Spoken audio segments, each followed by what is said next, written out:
Before you go and install Eclipse, let's discuss about why we need an Eclipse. First of all, let's go and create a small program and execute it. You can create your Java file in anywhere in your system. I will create my Java file in F drive. First of all, let's create a folder and name it as Java. And here I will create, in this folder I will create my Java file.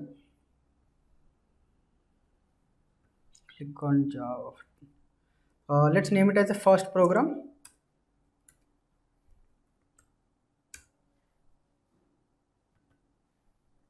Let's write a small program which prints something on screen. Let's say hello world or go corona. Class first program public static void main string args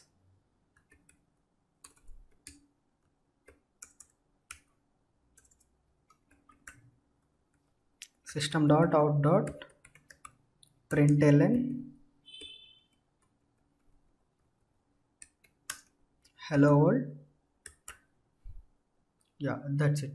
Now this program will just print a hello world on screen. If you want something on screen, you can write whatever you want in that double quotes. Let's say instead of hello world, let's write corona. Yeah, that's it. Here you can write whatever you want. So let's go and execute it. If you observe here, it is in text format, but we have to execute Java file. So we have to convert from text file to Java file. How do we do it? Let's see.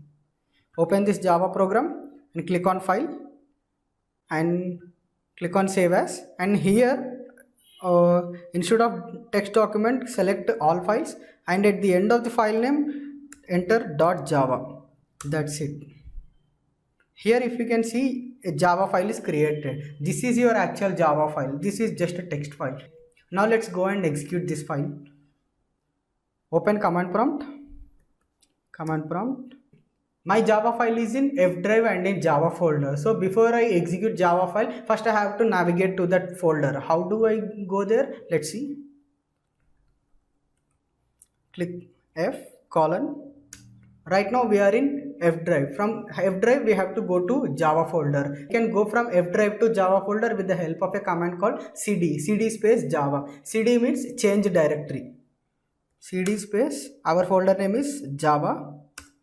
Now we can execute our Java file. To execute Java file, first we have to compile it. To compile it, we need to use a command called javac. Javac space file name .java. Javac, our file name is first program .java. .java is the extension of that file. To compile it, we need to give with extension as well. Yes, we have successfully compiled our Java file. Now we have to run it. To run it, we have to use a command java space file name. Now this time without extension. Java first program, enter. Here you can see corona. That means our file is successfully executed. But let's go and make a small mistake in our Java program. Here I'm removing this semicolon and saving it. Now if I go and compile it, let's see what happens. F:/cd space Java and javac space first program .java. Remember here, at the time of compilation, you have to give your file name exactly as it is. It is case sensitive. You cannot give first letter small or some letters in capital, some letters in small. It has to be entered as it is. Yeah, you can see the error message. That means if you do any mistake in your program, it will be notified at the time of compilation time. Let's say in real time you are writing thousands of lines. In that thousands of lines, it will be very difficult you to identify all those bugs at the compile time. Whereas if you use Eclipse IDEs, at the time of writing our program itself, we will be notified that some mistake is there in so and so line. There it will be very easy for you to go and rectify it. But here it will be very difficult for you to manage your Java files and and identify the errors and also execute the file. That's why in real time developers use IDEs. Now let's go and install Eclipse IDE. IDE stands for Integrated Development Environment. There are so many IDEs available in the market called NetBeans, Eclipse, JDevelopers, Visual Studio. So based on different programming language, that particular IDEs are available in the market. In this series, we are going to use Eclipse as our IDE. Now let's go and install the Eclipse IDE. Go to Google, open Google, type Eclipse download, click on the first link, and here you can see download button. Below that there is a link called download packages. Don't click on the download button, click on this download package.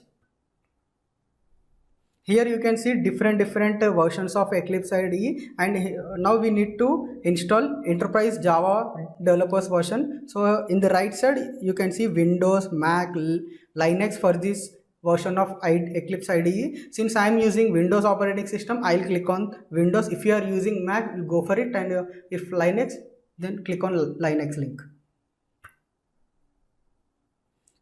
Click on this download button. Your Eclipse zip file will be downloaded. To save your time, I have already downloaded, and let's go and check it in the downloads folder.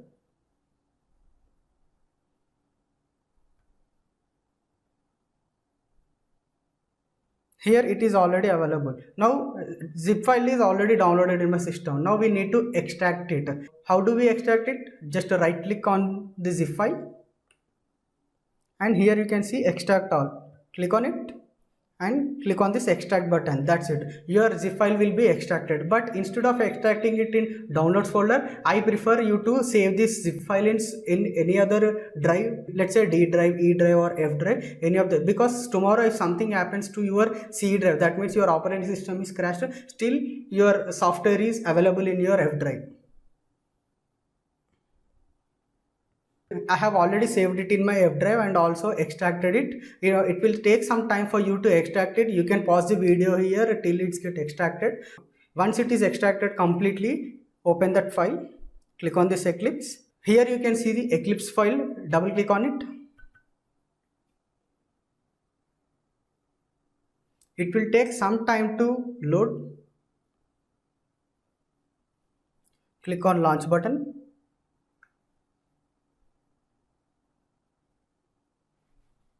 Expand it. You can see, you can close this welcome window.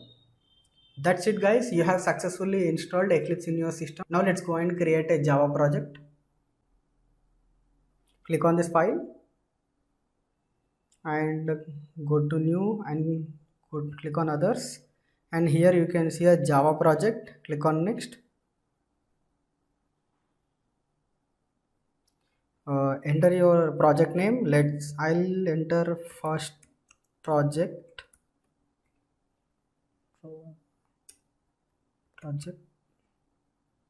Click on finish.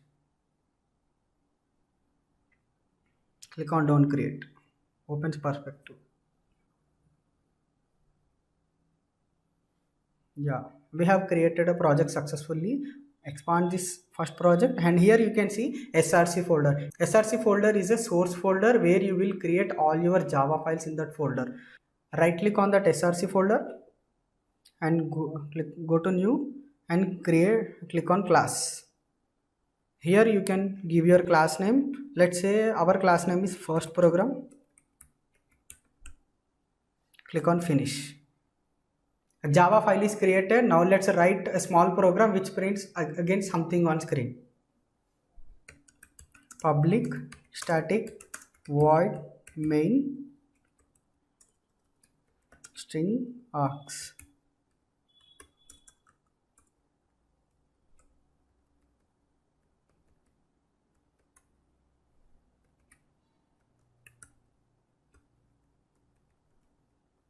Let's print hello world.